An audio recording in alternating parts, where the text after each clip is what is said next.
É uma pergunta que a gente recebe frequentemente. O pessoal fica perguntando sobre comida oferecida a ídolos, se pode comer, se não pode comer, como que você tem que orar antes, como é que faz. Você sabe que quando eu era garoto, uma vez eu estava no ônibus em São Paulo com a minha mãe e um cara me deu um bombom, serenata de amor. Sim. Falou assim, tô aqui e tal, pro garoto.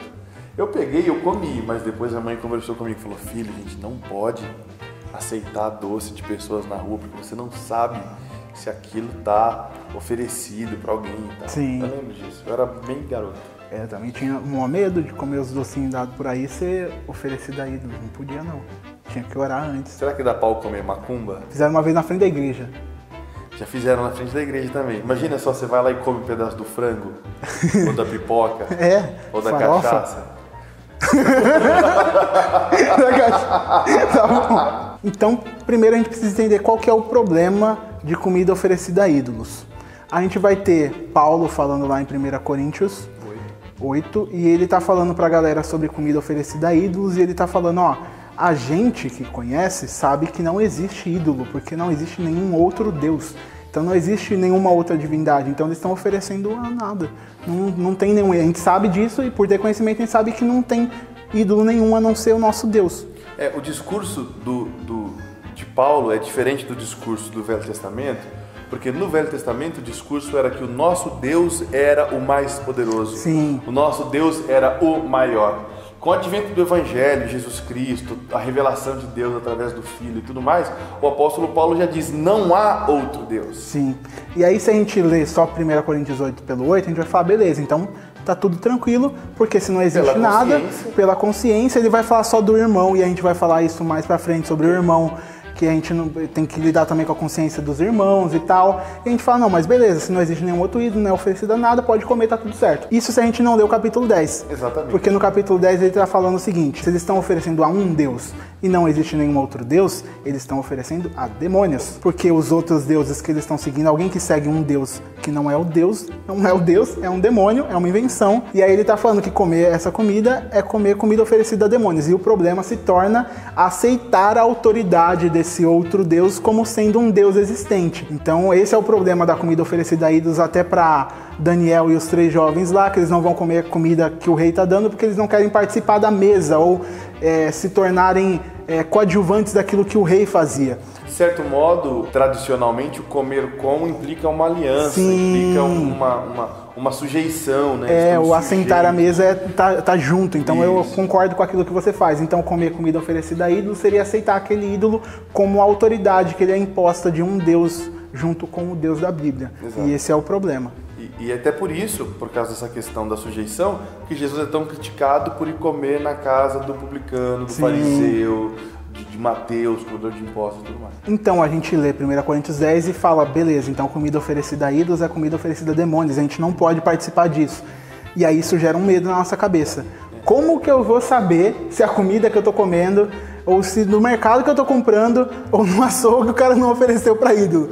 Como que eu não vou saber? Cara, eu era garoto e lá em São Paulo onde eu morava, a igreja ficava numa rua, que descia, claro que fica numa rua, não vai ficar numa praça, mas ficava numa rua que descia e tinha uma padaria lá embaixo. Eu fui lá embaixo e comprei uma lata de chá e eu subi tomando aquela lata de chá. Veio um irmão da minha igreja descendo e eu ofereci para ele, falei assim, quer chá? Ele agradeceu, pegou a latinha, levou aos céus e começou a orar repreendendo os demônios da latinha de chá. Eu fiquei olhando pra ele, eu tinha 10 anos, eu fiquei olhando pra ele e fiquei pensando, será que precisa? Mas ok, então talvez eu tenha tomado um pouquinho de chá com demônio. Mas isso gera esse medo de tipo, alguém na escola me deu uma bala, eu tenho que ir, fecho o olho ali rapidinho, oro para eu poder comer, porque eu não sei. Aí o que Paulo vai falar é da ignorância. Ele até vai citar o exemplo do açougue. Então, você tá no açougue lá, compra sem perguntar. Compra lá um negócio, come na sua casa e come de boa, com a sua consciência tranquila. E mesmo se for sacrificado a ídolos, você não tá sabendo daquilo nada, você tá comendo de boa. Isso não tem problema nenhum, ele vai falar pra gente fazer isso. Agora, eu acho que uma coisa que é importante a gente considerar é que é o seguinte, a igreja de Corinto é a igreja que aparentemente mais dava trabalho ao apóstolo Paulo. Eles eram infantis em sua fé. De certo modo, Paulo está mostrando pra gente que essa preocupação toda, ela também carrega uma infantilidade. Sim. Porque aquele que está em Cristo e sabe que está em Cristo não está muito preocupado com o que o diabo está fazendo com um biscoito. De verdade, Então, assim, essa preocupação, ela é uma preocupação infantil também, tá? Tanto é que Paulo ele vai dizer, a partir do capítulo 8, que aqueles que estão fortes na fé têm cuidado dos que estão fracos na fé, que se escandalizariam com isso. Sim. Então, assim, se você se escandaliza porque pegou uma balinha de Clóvis Damião, porque alguém Cara, é uma preocupação que eu diria assim, que não é necessária para quem compreendeu a razão da sua fé. Sim, porque ele vai falar isso, você sabe que não existe outro Deus, você está com a consciência limpa, então não tem problema nenhum. Você só tem que tomar cuidado, por exemplo, se você está no meio de algum lugar onde está dando comida desse tipo, para não escandalizar o seu irmão. E aí a gente entra na questão do escândalo, porque o pessoal acha que escândalo é tipo, nossa, o irmão... Ficou admirado. Meu Deus, olha ali, olha o irmão tá comendo comida... Olha, ele tá comendo a balinha de iogurte do diabo. Ele tá comendo macarrão do centro espírita, olha. Tá comendo o biscoito Judas, porque o biscoito Judas é do diabo. O biscoito Maria, que é de Deus.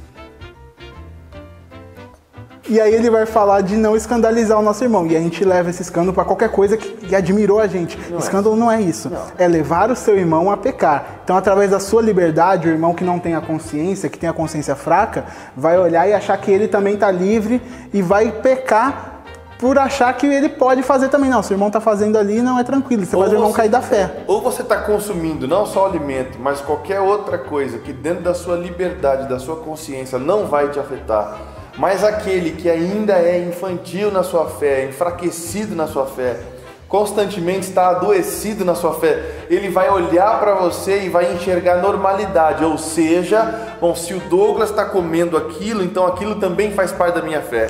E ele vai abraçar isso, só que isso vai causar destruição nele. Porque ela não consegue lidar. Ele não consegue lidar com isso, não tem maturidade. Por causa disso, o apóstolo vai dizer que se na sua liberdade você ferir o mais frágil na fé, você está pecando não só contra o irmão, mas contra Cristo também. Sim. E aí lidando agora com a questão de tipo, não, então tem que orar antes, tem que santificar tudo aquilo que a gente come, porque a gente não sabe se foi oferecido ou não, então a gente fala, ó Deus, abençoa, não deixa fazer mal aqui, se tiver algum demoninho aqui, tira o demônio da comida aqui, pra eu comer tudo de boa. Sai, Satanás, do meu purê. Do meu pudim. E aí a gente vai achar que a oração, do café não tem, café é de Deus, que a oração ela vai santificar a comida ao ponto de tirar essa ligação espiritual que existe com o ídolo. E onde que a gente encontra isso na Bíblia? Não encontra. Você sabe o que é uma barata? Eu conheci um cara que ele falava que quando ele fazia a compra, ele já ia orando e repreendendo no mercado. Ia colocando no carrinho. Passando a caixa. E aí quando ele chegava, ele colocava tudo na mesa da casa dele. E aí ele orava e consagrava aquela comida a Deus. Depois ele fazia o consumo normal. Assim, piedoso. Sim. Né? Bonitinho e tal. Infantil também. A nossa oração com respeito ao alimento, ela vai muito mais na questão da gratidão de Deus. Muito obrigado por me dar condições de participar disso, de estar na comunhão com meus irmãos comendo, de ter conseguido um trabalho e estar conseguindo prover para minha casa, ou fazer um evento especial e trazer a família. E gratidão no coração por Deus prover esse alimento pra gente, do que santificar ele de qualquer coisa que tenha lá. Exato. É muito mais gratidão do que qualquer outra coisa. Sim, o apóstolo Paulo também vai dizer, comer de tudo que é posto à mesa, sem perguntar, sem questionar. Sim. Então, eu sei que não está no mesmo contexto, mas a gente precisa lembrar, gente, que não é necessariamente, e talvez caiba até para isso, não é necessariamente aquilo que entra pela boca que contamina. E eu sei que pode parecer fora de contexto, mas está dentro do contexto de compreensão, está dentro do contexto de consciência, sabe? Não é porque te deram a comida que você não sabe de onde veio, se aquilo está em boa condição, come. Não é porque você comeu sem lavar a mão, não é porque você não sabe como é que a pessoa fez. Cara, isso não é importante. E às vezes nós nos pegamos gastando muita energia discutindo migalhas da palavra quando devia estar discutindo coisas importantes. E a gente deixa as coisas importantes passar. Se preocupa não, com a comida ali tem demônio e deixa passar mais um monte de outra coisa.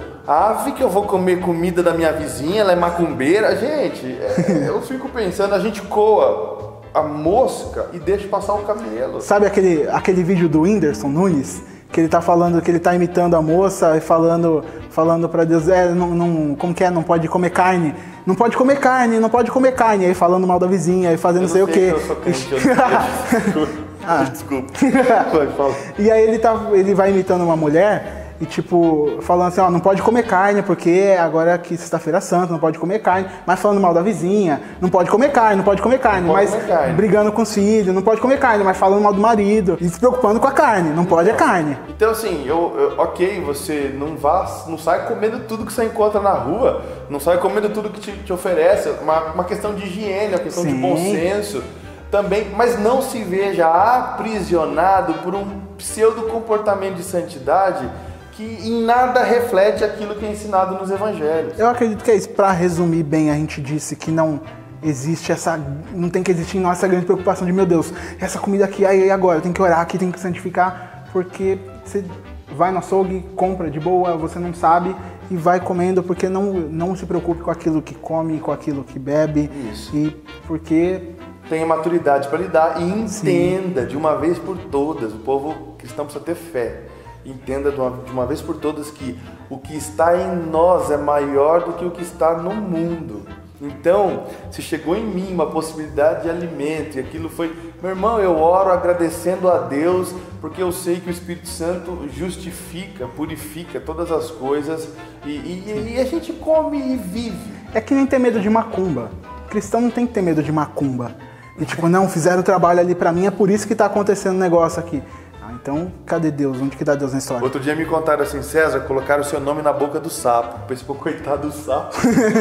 Então, curtiu esse vídeo? Deixa seu like aí. Comenta aqui embaixo a sua opinião, o que você acha, você concorda, discorda, a gente vai conversar. Compartilha esse vídeo para outras pessoas verem também. Se inscreve nesse canal. Se quer ajudar o trabalho, você pode ajudar a gente também a manter isso aqui tudo funcionando. E muito obrigado. Até a próxima. Tchau, tchau.